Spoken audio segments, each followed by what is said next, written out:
அண்ணா பல்கலைக்கழக பாலியல் குற்ற வழக்கிற்கு எதிரி ஞானசேகரனுக்காக நீதிமன்றத்தால் நியமிக்கப்பட்ட வழக்கறிஞர்கள் நானும் திரு ஜெயபிரகாஷ் நாராயணன் இருவரும் தான் இந்த வழக்கில் எதிரிக்காக ஆஜராகும்படி நீதிமன்றத்தில் உத்தரவிடப்பட்டது. அதன்படி இந்த வழக்கு கிட்டத்தட்ட 28 சாட்சிகளை விசாரணை செய்து சாட்சிகள் அனைத்தையும் குறுக்கு விசாரணை இல்லாமல் நடைபெற்று அதற்கு பிறகு எதிர்வாதமெல்லாம் முடிந்து இன்று தீர்ப்புக்காக ஒத்திவைக்கப்பட்டது. இந்த தீர்ப்பில் எதிரி ஞானசேகரன் மீது சுமத்தப்பட்ட 11 குற்றச்சாட்டுகளுக்கு நிரூபணம் செய்யப்பட்டதாக கூறி அவரை குற்றவாளி என நீதிமன்றம் முடிவு செய்துள்ளது.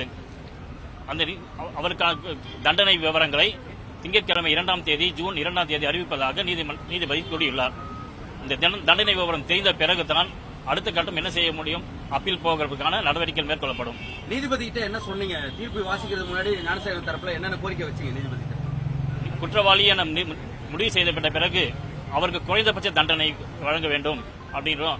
அவருடைய ஹெல்த் கிரவுண்டிலையும் அவருடைய தாயாரை இவர் தான் பராமரிக்க இருப்பதால் அவருடைய மருத்துவ இதுவும் படி இவருக்கு குறைந்தபட்ச தண்டனை வழங்குமாறு நாங்கள் கோரிக்கை வைத்துள்ளோம்.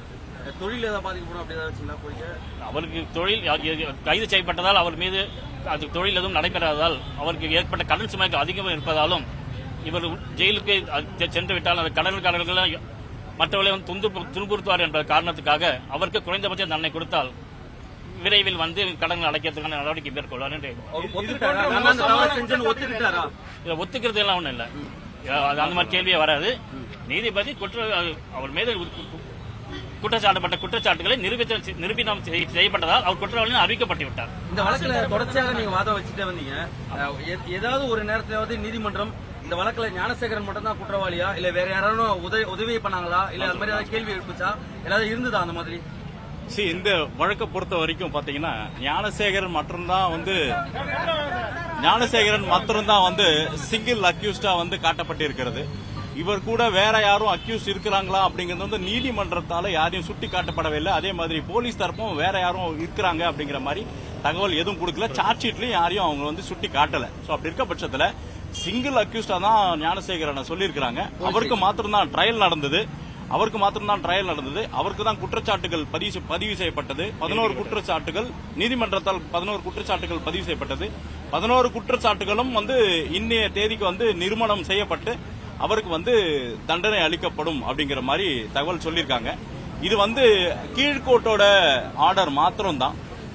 ஜட்ஜ்மெண்ட் வந்ததுக்கு அப்புறம் மேற்படி இதுல வந்து மேல அப்பீல் பண்றதுக்கு உண்டான வாய்ப்பு என்ன இருக்குது, சாத்தியக்கூறுகள் என்ன இருக்குது அப்படிங்கறத பார்த்துட்டு நம்ம வந்து அப்பீல் பண்ணலாம் இல்லையா என்ன அப்படிங்கறத யோசிப்போம். வழக்கமா ஒரு வழக்கறிஞரா பல்வேறு வழக்குகளை பார்த்து ஒருத்தர் மட்டும் தான் குற்றவாளியை காமிச்சிருக்காங்கன்னு சொல்றீங்க சார். போலீஸ் இன்வெஸ்டிகேஷனை பொறுத்த வரைக்கும் போலீஸ் ரொம்ப நல்லா இன்வெஸ்டிகேட் பண்ணி இந்த கேஸை வந்து நல்ல முறையில கொண்டு வந்து கொடுத்திருக்காங்க. பட் சந்தர்ப்ப சாட்சியங்கள்ல கொஞ்சம் இஷ்யூஸ் இருக்குது. அதை தான் வந்து பார்க்க போனோம்னா நம்ம வந்து அப்பீல்ல நம்ம சொல்ல முடியும். இது இப்போ எதையுமே வந்து நம்ம இன் கேமரா ப்ரொசீடிங்ஸ் அப்படிங்கறதுனால உங்களுக்கு நாங்களால நேரடியாக சொல்ல முடியாது. இதோட ஜட்ஜ்மெண்டோட காப்பீஸ் வர்றப்போ சப்போஸ் இன்கேஸ் அது வந்து வெளியே கொடுக்கறதுக்கான வாய்ப்பு இருந்துச்சு அப்படிங்கிற பட்சத்தில் நீங்க படிச்சு தெரிஞ்சுக்கோங்க. பட் எங்களால எதுவுமே வெளியே சொல்ல முடியும். இது போன்ற ஒரு மோசமான குற்றச்சாட்டுகளுக்கு ஆட்படுறவங்களுடைய வழக்குகள் பெரும்பாலான வழக்கறிஞர்கள் எடுக்கிறது இல்ல. இதை எப்படி பாக்குறீங்க சார்? இந்த நீங்க சொல்றது சரியான வாதம் தான்.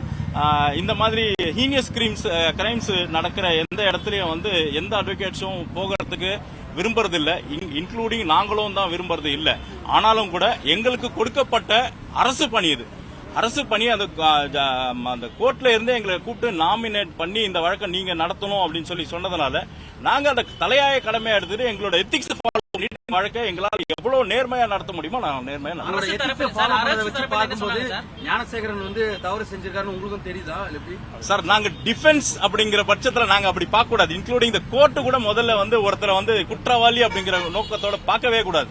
எல்லாருமே அன்லஸ் அவருக்கு ஜட்ஜ்மெண்ட் கொடுக்கிற மட்டுமே அவர் வந்து நிரபராதி அப்படிங்கறத வந்து கோர்ட்டும் பார்க்கணும். அதே சமயம் நாங்களும் அப்படிதான் நினைக்கிறோம். நாங்க எங்களோட கிளைண்ட் சைட்ல வந்து அவர் நிரபராதியா இருக்கிறாரு அப்படிங்கிற மாதிரி எங்க தரப்பு வாதங்களை எடுத்து வச்சோம். பட் அது வந்து ஜட்ஜ்மெண்ட்ல என்ன வருது அப்படிங்கறத பாப்போம். ஒரு வழக்கறிஞரா பல வழக்குகளை பார்த்திருப்பீங்க. ஒரு செயின் அறுப்பு அப்படின்னா கூட ஒருத்தர் பைக் ஓட்டுவாரு, ஒருத்தர் செயின் பறிப்பாரு.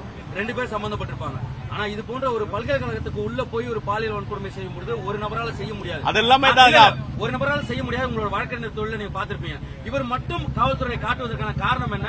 இல்ல ஒரு நபருக்கு மட்டும் தான் தொடர்பு இருந்திருக்குமா? என்ன எப்படி பாக்குது இந்த வழக்கு? ஒரு வழக்கறிஞரை எப்படி பாக்குறீங்க சார்? இது நீங்க கேட்ட கேள்வி நல்ல கேள்விதான். பட் இருந்தாலும் வந்து சின்ஸ் இந்த கேஸ்ல வந்து அவரை மாத்திரம் தான் காட்டியிருக்கிறாங்க அப்படின்னு சொல்லியிருக்கு. மற்ற விவரங்கள் எல்லாமே சப்ஜூடிஸா இருக்கு. அண்ட் இன்னொரு கேஸ் இதுல வந்து இன்னொரு எஃப்ஐஆர் பெண்டிங் இருக்கிறதுனால அதை பத்தி நான் பேச முடியாது. போலீஸ் ஒருவரை காமிச்சதுனால போலீஸ் வந்து போலீஸ் அப்படிங்கிறது இல்ல, கோர்ட் வந்து ஒருத்தருக்கு மேலதான் குற்றச்சாட்டு பதிவு செஞ்சிருக்கு. குற்றச்சாட்டு பதிஞ்சதுக்கு அப்புறம் தான் நாங்க வந்திருக்கிறோம். சோ அதனால என்ன வழக்கு என்ன இருக்குதோ அதை தான் நாங்க கேஸ் டீல் பண்ண முடியும். இந்த கேஸ்ல எதிராக இந்த வழக்கு குற்றச்சாட்டு சாட்டப்பட்டதால அவருக்கு எதிராக நாங்க வாதிடுறோம். அவ்வளவுதான், வேற எதுவும் சொல்றது. அரசு தரப்புல இருந்து இந்த வழக்கை வந்து பயங்கரமா எதிர்த்தாங்க. அண்ட் அதே சமயம் வந்து பாத்தீங்கன்னா அவருக்கு வந்து அதிகப்படியான தண்டனையான லைஃப் இம்ப்ரெஷன் வரைக்கும் கொடுக்கணும் அப்படின்னு சொல்லி அவங்க கேட்டிருக்காங்க. பட் கோர்ட் என்ன, நாங்க அதுக்கு வந்து ஆர்டிகல் 21 படி அவருக்கு வந்து ரைட் டு லைஃப் இருக்குது, ஃப்ரீடம் இருக்குது, அவரோட ஃபேமிலியை பாக்குறதுக்கு அப்புறம் அந்த ஃபேமிலி கன்சிடர் பண்றதுக்கான வாய்ப்பு எல்லாமே இருக்குது அப்படின்னு சொல்லிட்டு நம்ம கோர்ட்டுக்கு தெரிவிச்சிருக்கோம். என்ன பாப்போம் கோர்ட்ல கடைசி ஜட்மெண்ட் என்ன கொடுக்குறாங்க அப்படிங்கிறது சப்ஜெக்ட் டு கோர்ட். ரெண்டு சைடுமே கவர்மெண்ட் இருந்ததுனால, அதாவது நீங்களும் அரசு தரப்புல இருந்து நீதிமன்றத்தால் நியமிக்கப்பட்ட வழக்கறிஞர்கள் அவங்க சைடும், அதனாலதான் இந்த வழக்கு வேகமா முடிஞ்சுதா இல்ல இந்த வழக்கை வேகமா முடிக்கிறதுக்கான காரணம் என்ன சார்? இந்த வழக்கு 2 வருஷம் 3 வருஷம் இருக்கும், என்ன ஏன் இவ்வளவு வேகமா முடிச்சிருக்கீங்க? அதாவது உங்களோட வாதமே தப்பு. அதாவது கவர்மெண்டால் நியமிக்கப்பட்ட அப்படின்னா நாங்களும் பிரைவேட் அட்வொகேட்ஸ் தான். சோ அப்படி இருக்க பட்சத்தில் நாங்க வந்து எங்களோட கடமையை தான் செய்யறோமே தவிர்த்து நாங்க வந்து அரசு சார்ந்தோ இல்ல அந்த அரசுக்காக இந்த வழக்கை நாங்க எடுக்கவே இல்லை. இந்த வழக்குல எங்களோட பார்ட் என்ன அப்படிங்கிறது ஜட்ஜ்மெண்ட்ல தெரிய வரும். ஜட்ஜ்மெண்ட்ல ஃபைனல் ஜட்ஜ்மெண்ட்ல எங்களோட பார்ட் என்ன அப்படிங்கிறது நல்லாவே தெரியும். நீங்க சொன்ன மாதிரி இது பிஎன்எஸ் குற்றச்சாட்டு, பிஎன்எஸ் பொறுத்தவரையில் பெண்களுக்கு எதிரான குற்றச்சாட்டு விரைவா முடிக்க சொல்லி தான் சொல்லியிருக்கு. அதன்படிதான் சட்டப்படிதான் நடந்திருக்கு.